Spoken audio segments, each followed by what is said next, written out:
In English, the traditional word order of a statement is subject plus verb. Never do we change the order except when asking a question. Or do we? If you listened closely, you may have noticed that my statement beginning with the word never failed to follow the usual order. I put the auxiliary verb do before the subject we and the main verb change after the subject. Using this word order in statements is called inversion. We use inversion to add emphasis to statements and variety to our writing. Inversion can make our sentences sound surprising or striking or unusual, writes Shona Beckwith. She is founder of the website perfectenglishgrammar.com. But inversion is not for everyday speech. English speakers use it in formal statements and most often in writing, such as in essays and works of literature. And it is only done with some words and phrases. There are more than 15 types of inversion, but only some are used in academic writing. Today, we will show you how to use a few types. When used the right way, inversion can strengthen points and make your writing more memorable. Another reason for learning inversion is that examples appear on the TOEFL, or Test of English as a Foreign Language. Getting word order right in inversion is important, so let's start there. There are two ideas worth remembering. The first is that many types of inversion use the auxiliary verb plus subject plus main verb word order.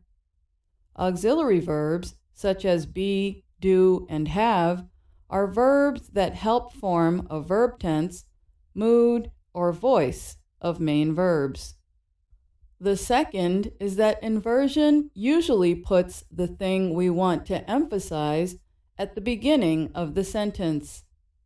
One example might be the adverb never in my earlier statement. One type of inversion common both in academic writing and on the TOEFL is starting a statement with the past participle. In this inversion, the word order is past participle plus be plus the subject. Listen to the following reading about television viewership in the United States. Then try to find the inversion. Gone are the days when American families would gather around a television program at its scheduled time. Today's viewers want to watch their programs on demand, and they often binge watch whole series, whether on cable TV or the internet. Did you find the inversion? It begins with the word gone, but that statement has more than one clause in it, which is very common in English. Gone are the days is the main clause. The other is a relative clause, when American families would gather around a television program at its scheduled time. Notice that the relative clause does not use inversion. That is important. Often statements that use inversion contain more than one clause, and only one of the clauses contains inversion. You will also notice that there was only one inversion in the example. Inversion is something that you should avoid overusing. Now, let's move to inversions involving a negative word or phrase. These are very common in essay writing and on the TOEFL. For these, the negative word or term almost always begins the statement. Think back to my statement with the negative adverb never.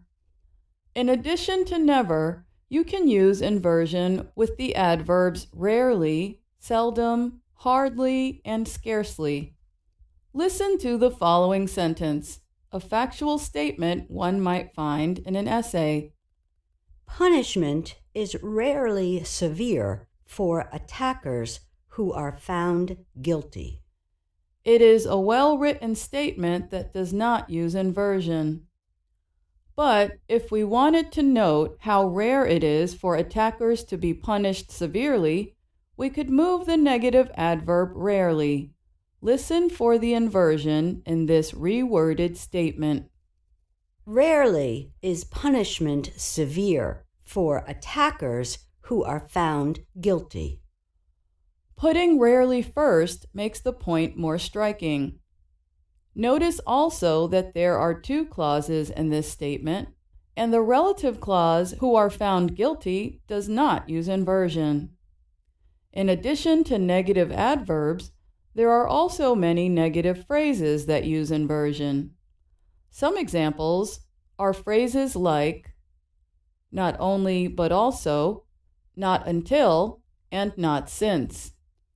Unlike for negative adverbs, which can go anywhere in a sentence, for some negative phrases, inversion is a requirement, not a choice. Now let's look at not only but also. It often uses inversion, but that is only required when the not only part begins the statement. Using not only but also shows that something has more than one quality or has done more than one action, where the action or quality after but also is especially notable. In academic writing, this phrase can be effective for making an argument. Here's an example in a persuasive essay about automobiles. There are a number of advantages to owning a hybrid car. Not only do hybrids run cleaner than gasoline, but they also have better gas mileage. And those are just the environmental benefits.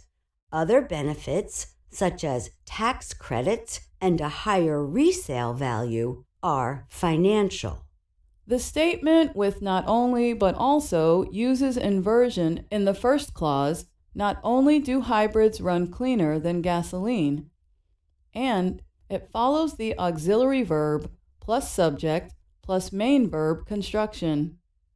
The negative phrase not only appears first, followed by do, then the subject hybrid cars, then the main verb run. In the second clause, which has but also, there is no inversion.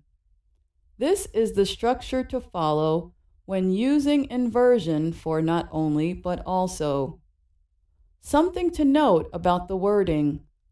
The word also can be left out completely or replaced with to at the end of the statement. Using inversion can be difficult for English learners, but it is useful in adding emphasis and variety to academic writing. I'm Alice Bryant.